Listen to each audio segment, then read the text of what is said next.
Samandala-dishani Sada-uchama Bhutva-dīna-ganesha-karu-karunaya Kopīna-kanthāsitau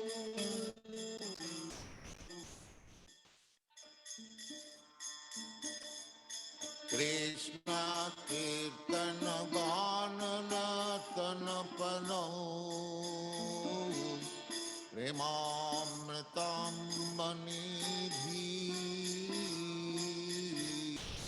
Dhīra-dhīra-jana-priyau Priyakarau Nirmasarau Pujitau Śrī Chaitanya-kripa-bharau Bhuvi bhuva Bharavahantarakam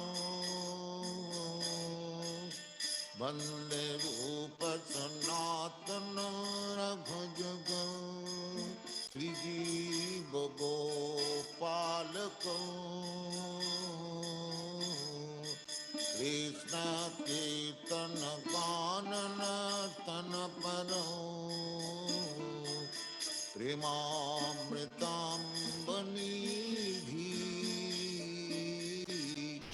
Dhīra-dhīra-jana-priyau Priyakarau Nirmasarau Pujitau Nāna-śāstra-vichāranaikanipūnam Saddharma-saṅgsthapatam Lokanāṁ hitakarinam Tribhuvane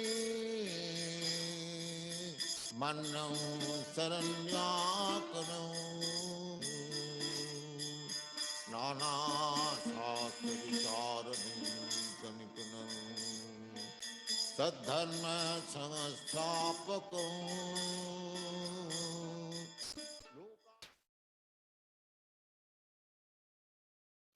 Om-jnana-timirandasya Jnananjana-salakaya Chakshurunmilitam yena Tasmai Śrī Gurave Namaha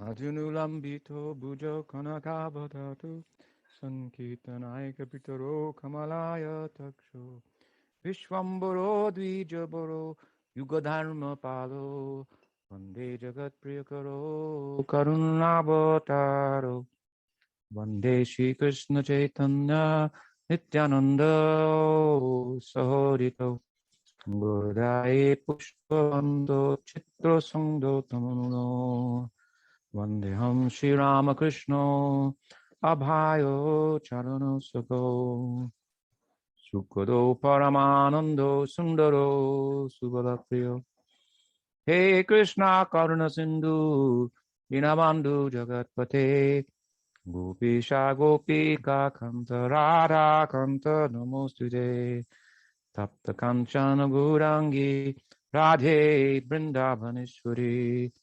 Vrishabhanu Sute Devi Pranamami Haripriye.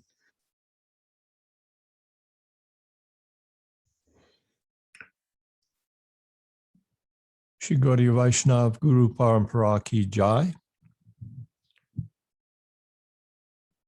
Shri Jiva Goswami Ki Jai. Shri Sandarbha's Ki Jai. Anantakota Vaishnavinda Ki Jai.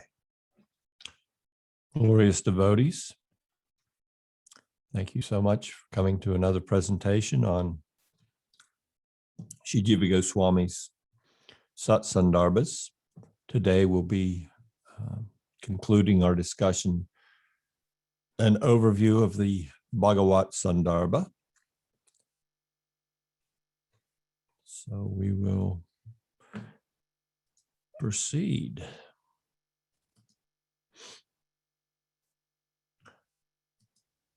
Again, we are dealing with, in the Bhagavat Sandarbha, this primary verse from the Srimad Bhagavatam, Vedanti tat tattva vidas tattvamyas jnanamadvayam brahmeti paramatmeti bhagavan sabjate. Learned transcendentalists who know the absolute truth call this non-dual substance Brahman, Paramatma, or Bhagavan.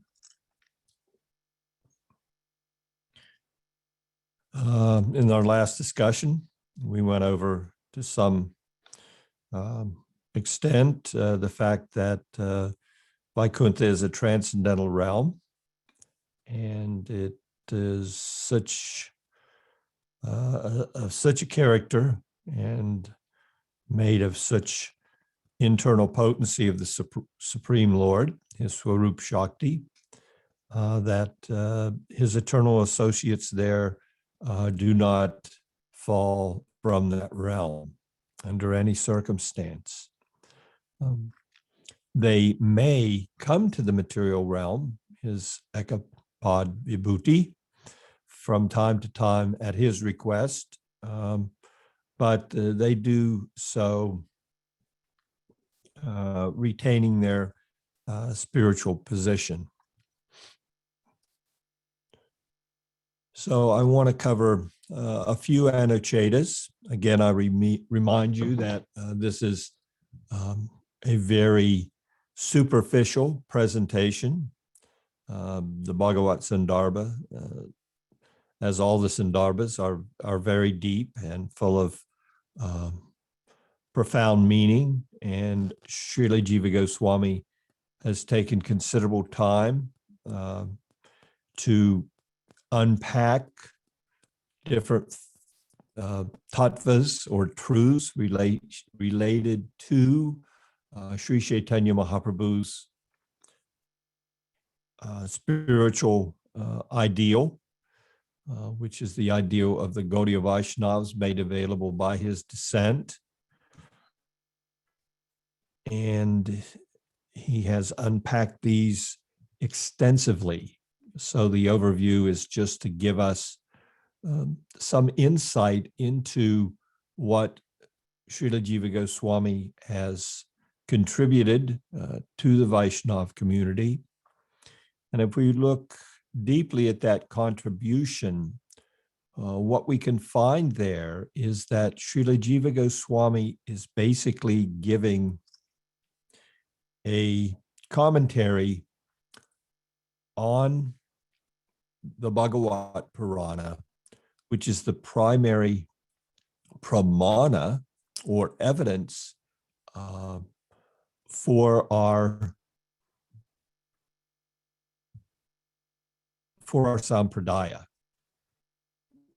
Prior to the advent of Sri Chaitanya Mahaprabhu, the primary pramāña utilized by the various Vaishnav sampradayas was the Prasthana Trayi, which consisted of Bhagavad Gita, the 10 principal Upanishads, and the Vedanta Sutra. And the major acharyas gave us some commentary on that.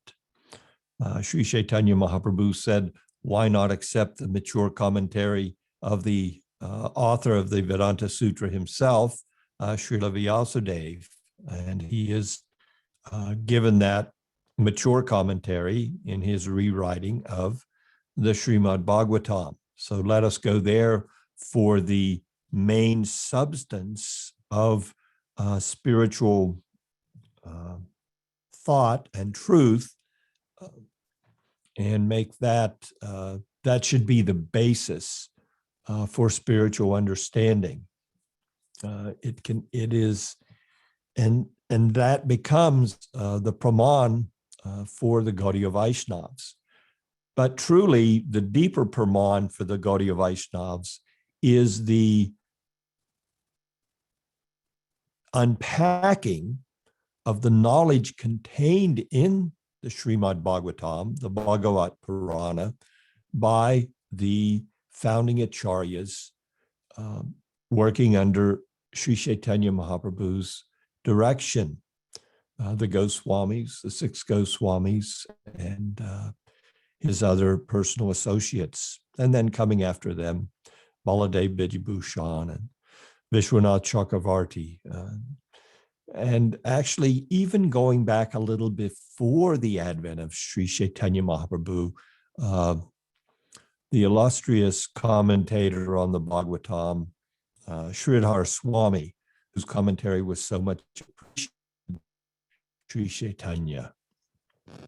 So these commentaries, these unpackings are truly the essential pramāña for us as Gaudiyas, that being the Sandarbhas of Jiva, Rupa Goswami's Bhakti Rasamrita Sindhu,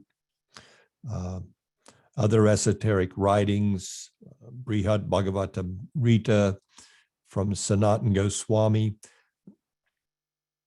All these acharyas unpacked, Raghunath Das Goswami in his various writings, they brought out the essence of the Srimad Bhagavatam, and that essence has formed the sampradaya and the sampradaya's spiritual understanding and practice. So the sambandha, the abhideya, and the prayojan of the Gaudiya Vaishnavas is truly to be found in the pramāña, which is the unpacking of what was there in the Bhagavat Purana.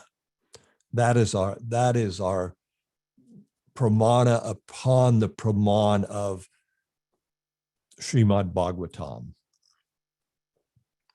So I wanted to conclude our look at the Bhagavat Purana today by just going over, again, in a very cursory way, some additional comments from the Bhagavat Purana that Jiva gives us. And what we find overall in the Bhagavat Purana is Jiva Goswami putting forth what is the nature of the transcendental reality. And that transcendental reality, although it can be seen variously according to the approach, the topmost seers, the topmost approach is the approach wherein the Bhagavan conception is accepted.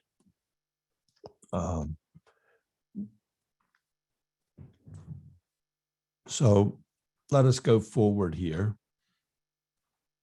and look at a few highlights from some of the other anuchetas or sections. Again, each anucheta dealing with different specific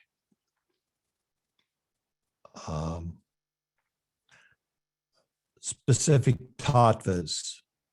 Jiva unpacks this. So he's at this stage.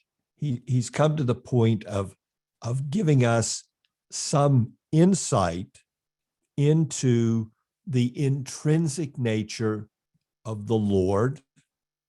And he's explained that the Lord's personal being and his various transcendental shaktis and his abodes and his associates are all of the same intrinsic nature. These all comprise his Swarup Shakti. So something from the 75th Anucheta, pointing out that his associates are also transcendental like him. Jiva Goswami writes in his 75th Anucheta, it has thus been established that Sri Vaikuntha is part of the Lord's essential nature, Swarup. It naturally follows that the associates of the Lord, who are his inherent parts, should also be the same. It is thus logical to conclude that the nature of the Lord's eternal associates cannot possibly be other than identical to the divine nature of the Lord. Cannot be possibly other than identical to the divine nature of the Lord. Therefore, Sri Yudhisthira said to Sri Narada, the residents of Vaikuntha are devoid of bodies, senses, and life force. This means, according to Sridhar Swami, that the Vaikuntha residents have bodies consisting of Sudasattva, or unalloyed being, and not material bodies, senses, and life force, which are causes for material birth. I'm getting a message here that my connection is unstable. I apologize for that.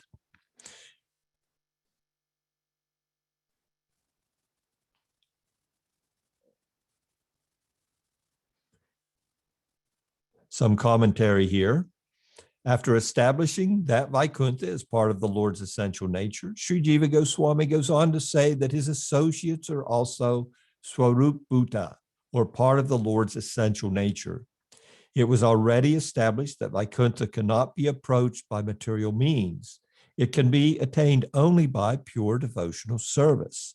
It has also been shown that Vaikuntha is completely free from the material gunas.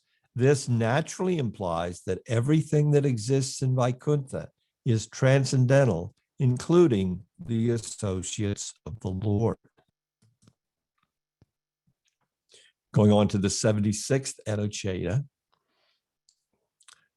The verse says that the Lord's associates look like him, but they lack the Srivatsa mark on their chest and the Kaustubha gem around their neck. These two distinct features of the Lord are not to be found on anyone else. The mark of Srivatsa is a tuft of golden hair having a clockwise turn on the left side of the Lord's chest. This mark represents the consort of the Lord, Sri Lakshmi Devi. The Kaustubha gem represents the living beings. Only the Lord holds both Lakshmi Devi, Antaranga Shakti, and the living beings, Tatastha Shakti, within himself.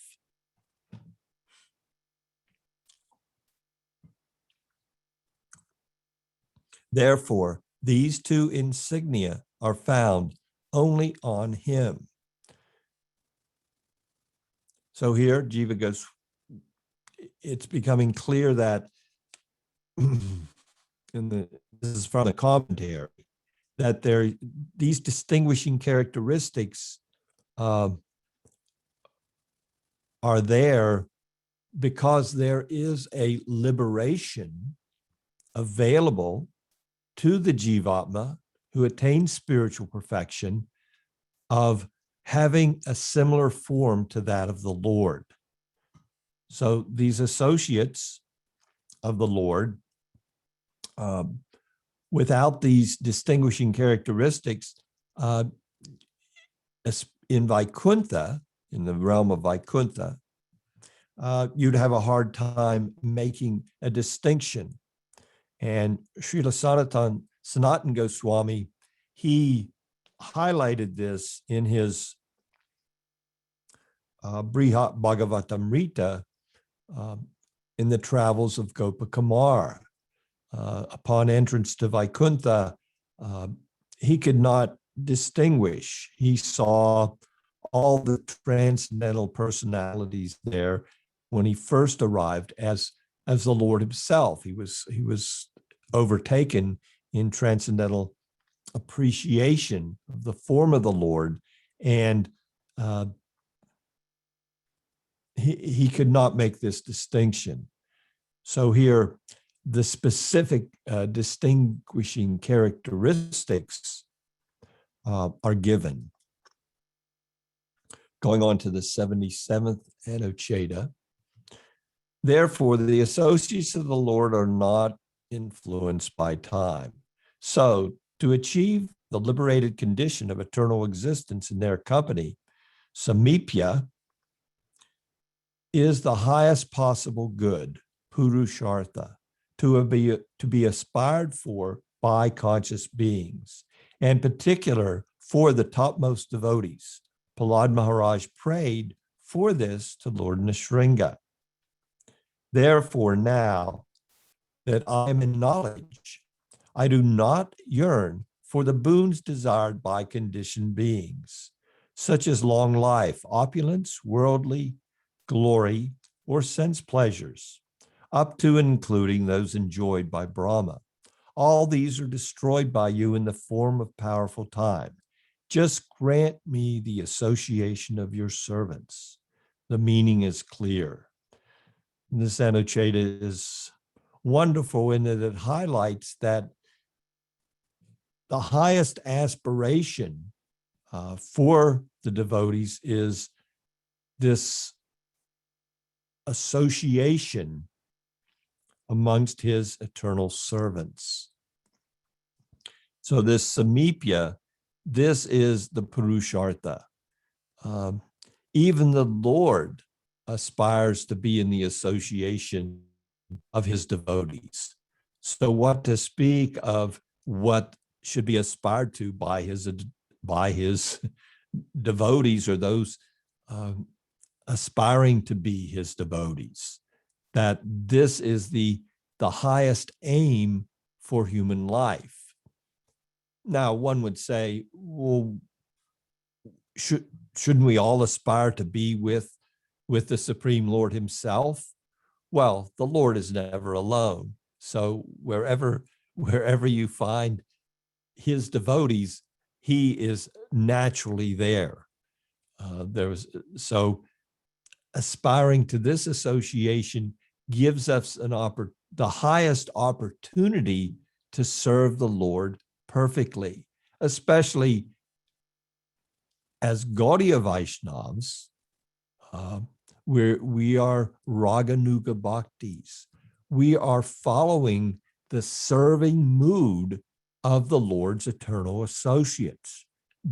This is our topmost attainment, is to serve, to assist in this service. Will Krishna be there? There's no chance of Krishna not being there. He is always there with his devotees.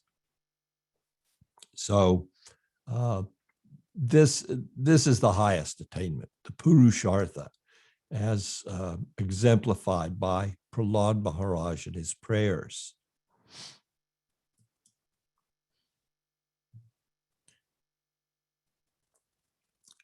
Little commentary. Jiva here defines association with Bhagavan's eternal associates as Parama Purushartha, the highest possible good that can be aspired for by conscious beings.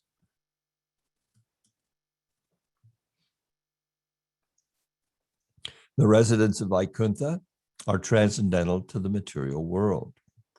Anucheta 78. There are unlimited worlds and beings in the Tripad Vibhuti, or the transcendental abode characterized by threefold dimensionality of being: immortality, fearlessness, and auspicious worship of the Absolute. All of them are of this nature of unalloyed being, Suddha-sattva, and are known as Brahmananda Sukha, the joy and bliss of Brahman. They are all eternal, immutable, and devoid of the lower gunas. They are golden, pure, and brilliant as a million suns. They are all full of Vedic knowledge, divine and free from the defects of lust and greed. They relish only the nectar of unalloyed devotional service to Sri Narayan's lotus feet. They are always filled with the bliss of the sweet chanting of the Samaveda and are effulgent with Vedic knowledge. They are the personification of the fivefold worship of the Lord. So here, Jiva Goswami, and again, I have taken out the essence, the verses from the Bhagavatam that highlight these characteristics. In this particular Anucheta, I have not brought those into the discussion, but Jiva Goswami's commentary makes itself evident that he's taking from the Bhagavatam and showing that the characteristics of the Lord's eternal associates and the atmosphere of Vaikuntha is such.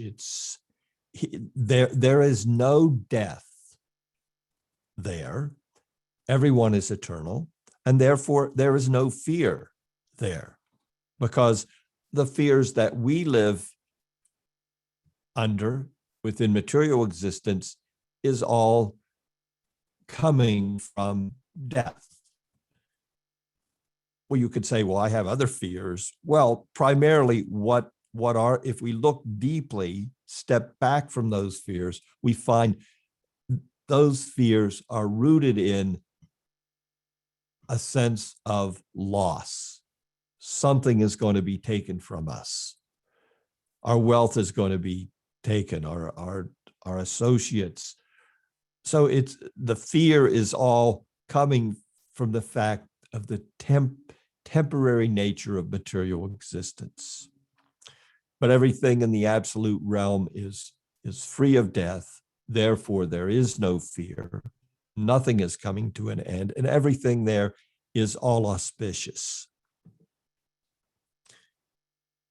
And that atmosphere gives us the opportunity to completely express free will.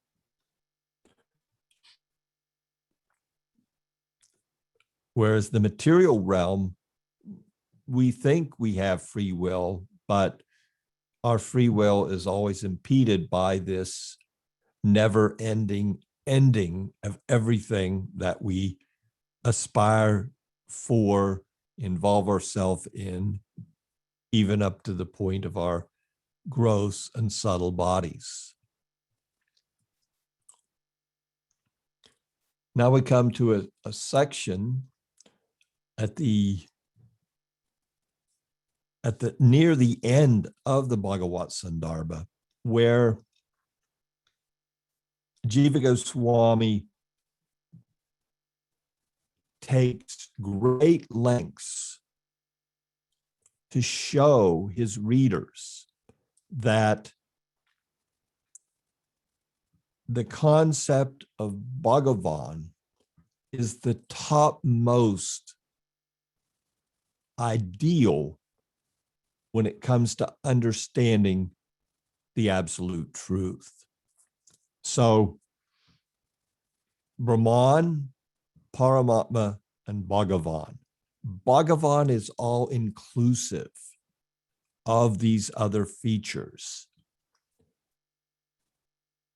Now you could look and say, well, this emphasis by Srila Jiva Goswami was necessary because of the profound influence of Sankara's radical non-dualistic philosophy, which we refer to as Mayavad. Mayavad specifically as opposed to Brahmavad, as we've discussed, meaning that some interpretation is made in regards to the nature of transcendence, rather than relying on proper spiritual authority for an understanding of transcendence. So, of course, there is the Brahman feature or manifestation of the Supreme, but that manifestation has to be understood in light of revelation. But we find Sankaracharya's radical non-dualism, which is referred to now as the Mayavad philosophy, is an imposition of materialistic logic on transcendence. So therefore, having the proper understanding of what is Brahman and what is Brahman in relation to the Bhagavan conception is really fully unpacked by Jiva Goswami in this Bhagavad Sandarbha. We may think, well, we're past that.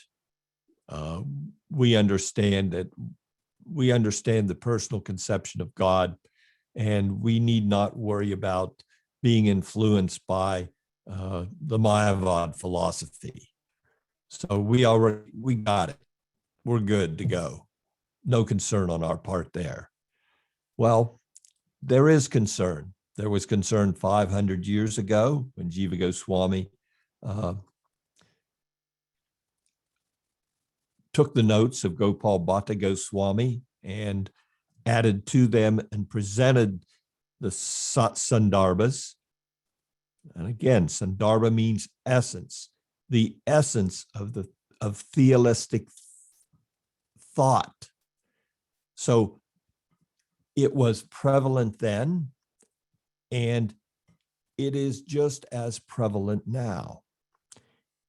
Even the prayers to my spiritual master, we sing of his coming to the Western world to basically destroy these conceptions of Mayavad philosophy, Nirvashesha and Sunyavad. So both these things, impersonalism and voidism, are there, and this is just in our last generation of spiritual masters. So, very important point. And when we look to some of the major misconceptions that are being dealt with in the contemporary Gaudiya community, we can find that there is this underlying influence of Mayavad philosophy. When we concluded our last class in speaking of falling from Vaikuntha, we discussed there that this idea is akin to, it's related to this Mayavad philosophy, in that we are projecting a material logic upon the transcendental realm.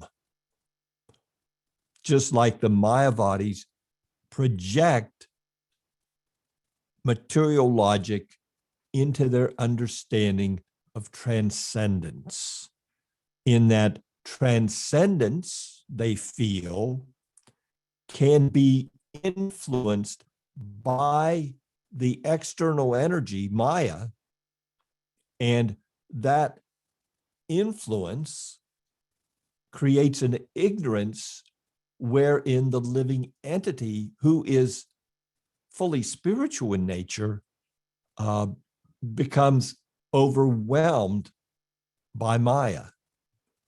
So basically they're saying Maya is within Brahman. And they have two ways of looking at it. If Maya is primarily, if the Maya of the mode of ignorance and passion is primary, then that influence creates the misconception of the jiva. If it's primarily sattvic, then that influence creates the conception of a personalized Godhead or personality of Godhead. But both these ideas of the influence of the material energy upon Brahman, they're illogical. They do not make sense. And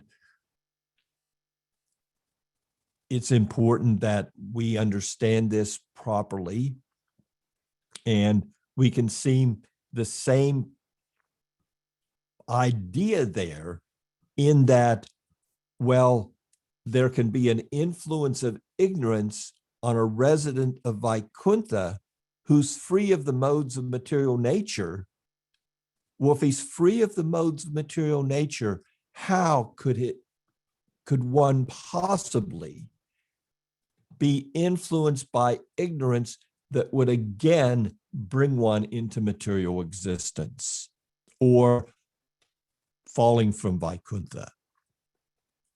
So even this idea, although it is used by the acharyas, the current acharyas have utilized it, even Prabhupada did, in order to pacify and bring people in, because Abrahamic tradition, although none of us can know the mind of the guru, we can see how this kind of idea of original sin was somewhat accommodated by these powerful preachers simply to bring people into the fold of bhakti.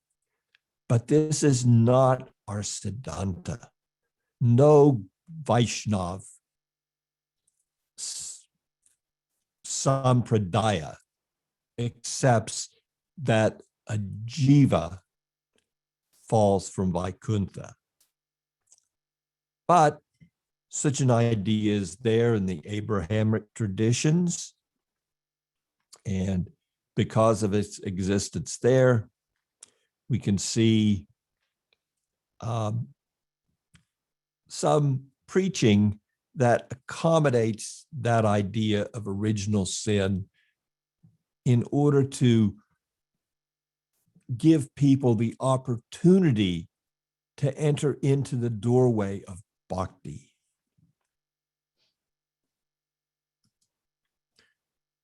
So we'll take a little from this Anucheta, the 81st Anucheta, just some words on this particular Anucheta from the Bhagavat. Sandarbha. It's probably one of the longest. Pages and pages are there, if it's written out, dealing with the thoughts that Jiva Goswami is trying to unpack and school us in. I've only taken some highlights from this Anucheta for our discussion today. Jiva writes there, in this way, even though it has been clearly shown with multiple references to the testimony of realized sages that the most complete manifestation of Brahman is in Bhagavan, this matter shall here be considered again in further detail. The one absolute truth is described in two ways, but there is no difference in its essence, even though a difference exists not only in name, but in appearance also. However, two types of eligible seekers, according to their individual perceptual abilities, see the one absolute in these two ways and worship him accordingly. One should not misconstrue that the realization of one is factual while the other is delusive, because the reality of both manifestations has been established. Nor is it that there is a partial difference due to the one substantive being partially transformed by its own energy, since neither Brahman nor Bhagavan can undergo transformation. It's important that we make the proper transition from the Mayavad philosophy that was just being discussed in relationship to Sankaracharya's radical non-dualistic approach to spirituality and the Brahman conception that's being presented here by Srila Jiva Goswami. The Brahman spoken of in this Anucheta is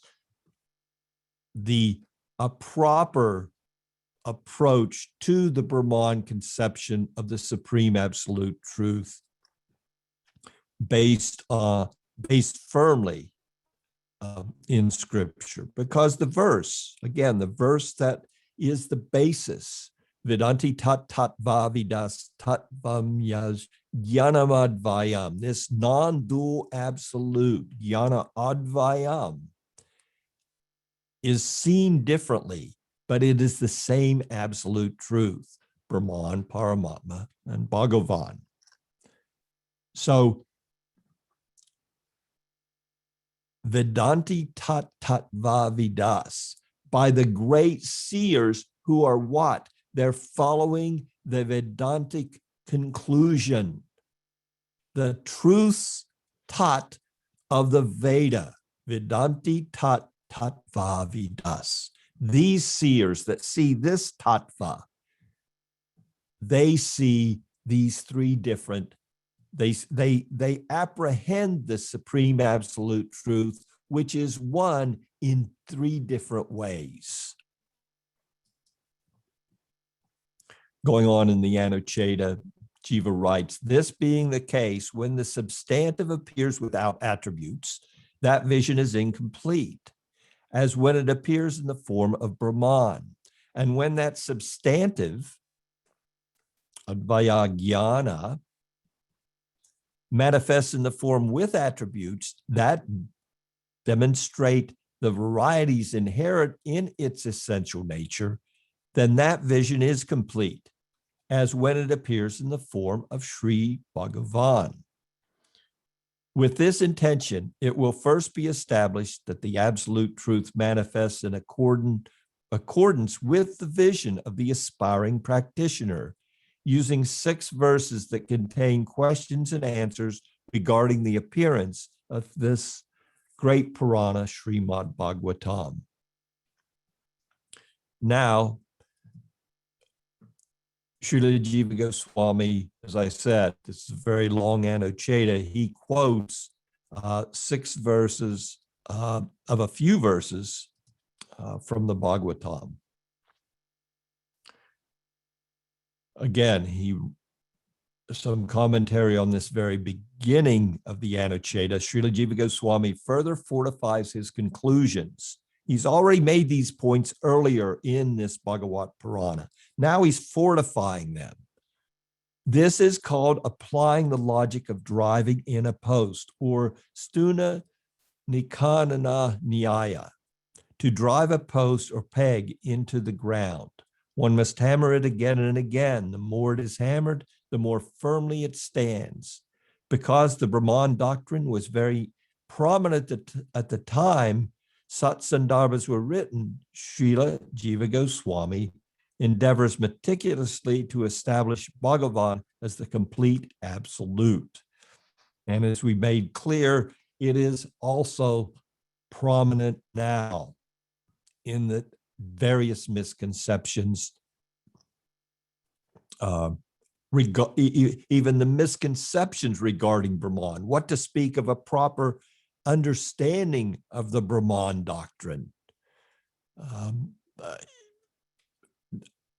A clear distinction was actually never fully unpacked by my spiritual master, His Divine Grace, A.C. Bhaktivedanta Swami Srila Prabhupada. Any conception of a non-personal absolute was more or less thrown in the bucket of Mayavad philosophy. We know that there's much more to that there's Brahmavad and there's Mayavad. But that's why there's further elucidation of the principles of a sampradaya that come up as the flow of spiritual knowledge goes forward in time. So one generation of sadhus and spiritual masters may emphasize one aspect of their sampradaya's teachings, and going forward, those aspects have to be more unpacked for future generations to enter deeply into the theistic basis of the Sampradaya. It is also incorrect to think that one manifestation of the absolute truth is a transformation of or effect of one of the other manifestations. In other words, it is not that Bhagavan transforms into Brahman or vice versa. Both are the one absolute reality and are not subject to change. The difference lies in the vision of the experiencer. Important point here being made, that there is one supreme absolute truth, and that one absolute truth is viewed differently. We may experience in a room the entrance of sunlight and appreciate its warmth and illumination. But if we exit the room and look into the sky, we can see that there is a source of that illumination, a bright ball in the sky from where that heat and radiance and light is coming. And if we're so fortunate and have the capacity, we could actually enter into that orb and have the association of the personality who is in charge of that generating source. So all these visions are correct. They're just more and more complete, but the substance being experienced or seen in this instance, that is the same. So now Jiva Goswami is going to go through step by step the verses that deal with Srila Vyasadev's revelation. And I'm going to kind of go through these a little quickly, just reading the Bhagavatam verses themselves. Narada said, and again, there are many verses between this. This is just 6 verses that Jiva's pulled out to highlight his point of this Bhagavan being the most complete manifestation. So you have fully inquired into and studied the eternal Brahman, yet, O Master, you lament for yourself as though you were a failure. Wandering throughout the 3 worlds, Vyasadeva replied, like the sun and pervading within like the vital breath, you are the witness of all Atmas. So please assess the deficiency in me, despite my being immersed through yogic discipline and vow in transcendental Brahman, in eminent Brahman in the form of the Veda. So Vyasadeva is saying, help me here, because I should feel satisfied in all that I've done. I'm a yogi, and I entered into an understanding of Brahman and the manifestation of Brahman coming forth into human society as the Vedas. I have written those all down for the benefit of human society. I'm not content. Narada answers, you have left the sublime and spotless glories of the Lord partially unexplained. I hold any wisdom teaching incomplete if it does not please the Lord. Narada is saying, this is the source. I don't consider what you've done to be a complete presentation. Even knowledge that is pure and free from bondage to action is without beauty if devoid of devotion to the infallible Lord. What then can be said of action, which is always inauspicious when not offered to the Lord, even if performed without any motive? So some comment here from the great Sridhar Swami. Jiva Goswami takes that comment and places it in his Anucheta. The word Anjana tincture. We hear this word used a lot in reference to sight, is that by which one is colored or corrupted. It is used here in the sense of upadi, or an artificial designation of the self. The knowledge, gyan, that eliminates all such artificial designations is known as niranjana. Even this type of gyan is without beauty if devoid of devotion to the infallible Lord. This means that it cannot give complete and direct apprehension of the truth that lies beyond the pure view of the senses. As this verse is highly regarded, Sri Sutta repeats it in the concluding section of the 12th canto.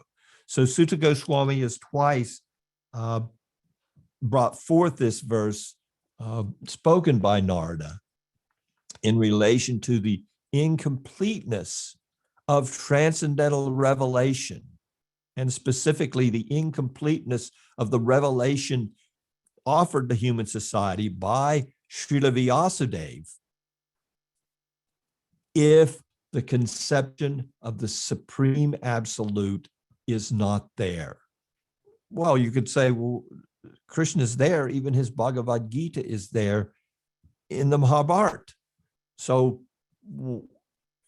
isn't the absolute truth dealt with? And the answer from Narada is not in a comprehensive way that instills the reader, the person that's studying, whether they're studying the Veda directly or the fifth Veda for the remainder of humanity who's not fully qualified to approach the Veda proper. There's this emphasis on the Lord's personal form and the worship of that form and appreciation of that form and eternal service to that form is not highlighted.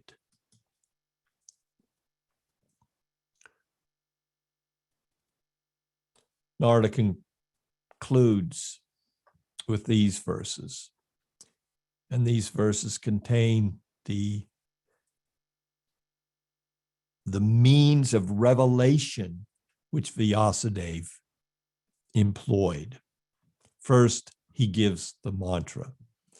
I meditate upon and offer obeisances unto you, O Supreme Lord, who are Vasudeva, Pradyumna, Sankarshan, and Aniruddha. A person's vision attains completion by reciting this mantra and thus worshiping the Lord of sacrifice, who is out without material form, but who does have the inherent forms invoked in the mantra. So the spiritual master is giving mantra diksha in the form of this: meditate upon Krishna in his forms, Vasudeva, Pradyumna, Sankarshan, and Aniruddha. He's revealing this to Srila Vyasadeva, and then he's given concise instructions in regard to the mantra. It will make your vision complete.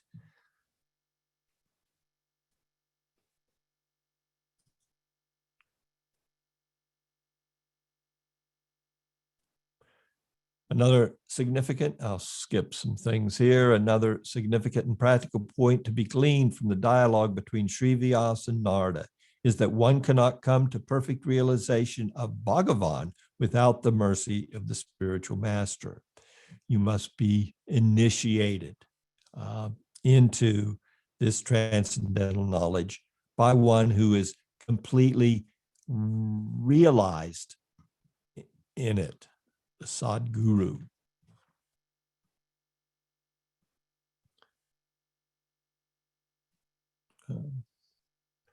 Here, some highlights again regarding the significance of this, understanding what Srila Vyasadeva had accomplished.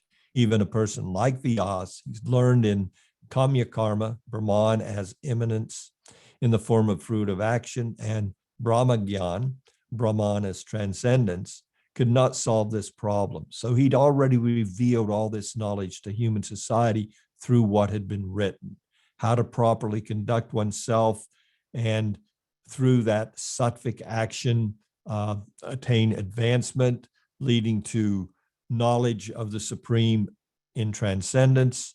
Still, it was not complete. Therefore, Srila Rupa Goswami advises that one should take shelter of a genuine guru, receive initiation, and study under him. Therefore, from the Bhakti Rasamrita Sindhu, one should take shelter of a true guru, receive initiation from him in Krishna mantra, and then study under him. One should render service respectfully to one guru and follow in the footsteps of the saintly.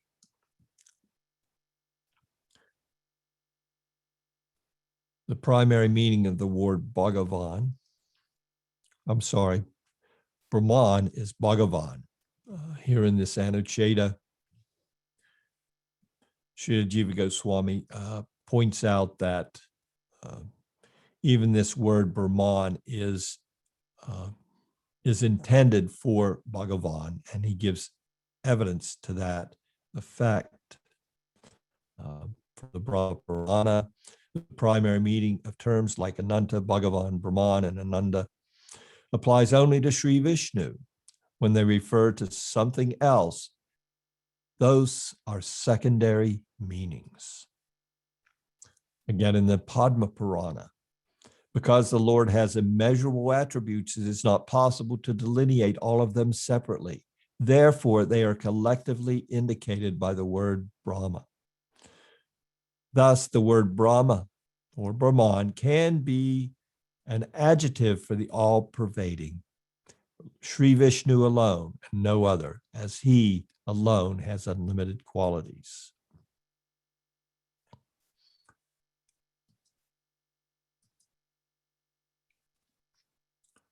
And the conclusion in this regard, regarding this conception, and again, I'm taking the essence of an extremely detailed Anucheta or section of the Bhagavat Purana, but therein, this idea of seeing the Supreme Absolute Truth is fully exemplified in this verse from the 10th canto, wherein Śrī Kṛṣṇa is entering the arena and being viewed differently by all the different members of the audience there.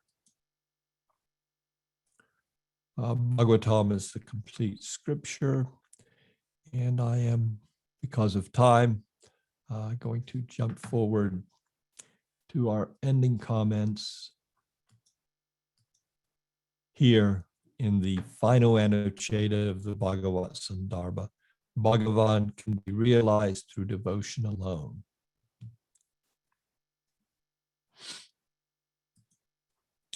Anucheta 102.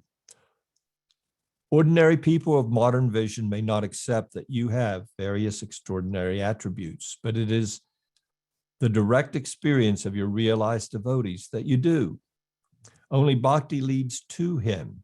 Only bhakti reveals him. The Supreme Lord is controlled by bhakti. Bhakti is the only potent means.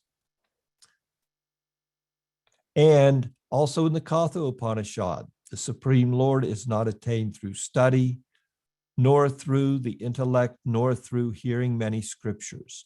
Only he whom the Lord chooses attains him. Unto him, the Lord reveals himself. In this way, Brahman and Bhagavan have been described. Thus ends the Bhagavat Sandarbha, second volume of the Bhagavat Sandarbha, called Sat Sandarbha. Again, interesting to note here that the Bhagavat Sandarbha is dealing with the Bhagavan conception of the Supreme, and the Bhagavat Sandarbha is the entirety of the Sandarbhas dealing with the Bhagavat Purana or the Srimad Bhagavatam. which is written according to the instructions of Śrī Rupa and Śrī Sanatan, who are revered members of the Universal Royal Order of Vaishnavas. They are unalloyed servants of the lotus feet of Lord Śrī Kṛṣṇa Chaitanya Mahaprabhu, the purifier of the jivas in Kali Yuga, who descended to distribute the benediction of his own service. This Sandarbha, called Bhagavat Sandarbha, is the second among the Sandarbhas called Śrī Bhagavat Sandarbha. Here ends the Bhagavat Sandarbha, and the commentary concludes, Śrī Brahmā designated the senses in such a way that they perceive only outwardly. They cannot perceive the individual self or the supreme self within, even during the waking and dreaming states. The supreme self can, however, be perceived by the grace of bhakti, which is the Lord's internal potency. Śrī Kṛṣṇa asserts this: only through pure devotion coupled with faith can I be understood and realized. This is from his instructions to Uddhava. Just as one can smell only through the nose and hear only through the ear, one can see the Lord only through bhakti. The devotees who have shattered their illusion by the grace of the Lord can see the Lord within and without. Premāñjana-cchurita bhakti vilocanena santaḥ sadaiva hṛdayeṣu vilokayanti. So that brings us to the conclusion of our presentation on the Bhagavat Sandarbha. We'll continue in our next discussion, going into the premāñjana-cchurita. I'm going to present 3 classes there, and then they'll deal with the overall conception of Paramatma and his manifestation of the material world, and ourselves as jivas will be the second class. Exactly what are our characteristics as the Shakti of the Paramatma manifestation of the Supreme Lord. And we'll conclude with a very Gaudiya conception of the necessity for the manifestation of the material universes. Following those 3 discourses, we will proceed to an in-depth review of the Krishna Sandarbha, Krishna being the focus of our devotional practice and the ideal. If anyone has any questions, I'll be glad to attempt to answer them to the best of my capacity.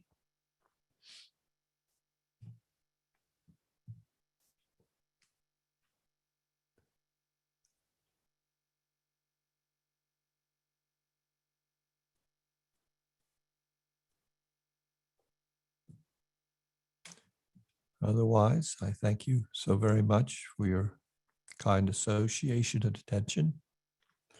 Vanchakalpatubhyascha, kripasidnabheva-cha, patitanam pavanebhyo, vaishnavibhyo namo namaha.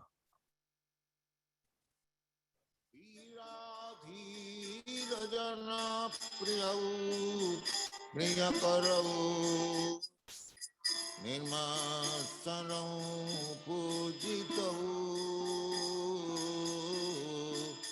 Śrī Chaitanya kripa bharau bhuvi bhuva bharavahantarakam Vande Rupa Sanatana Raghujagam Śrī Jiva